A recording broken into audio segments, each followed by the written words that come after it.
Magandang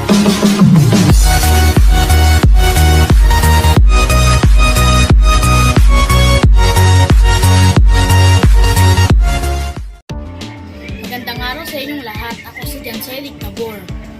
Ngayon, gagawin ko ang aking performance task in PLE. Ang gagawin ko ay marketing.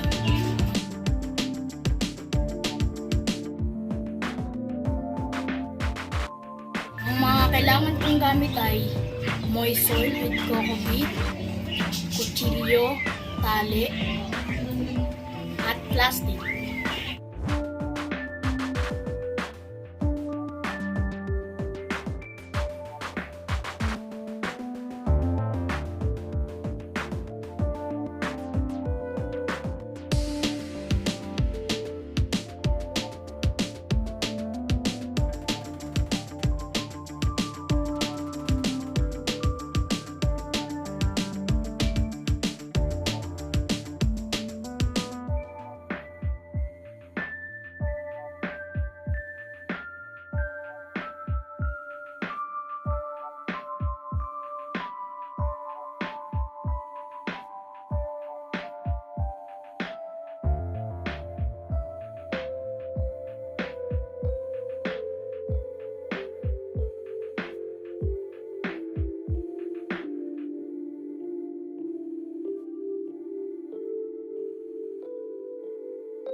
Tapos ko na gawin ng marketing. Ngayon, hintayin na lang natin ng ilang linggo para magkaugap.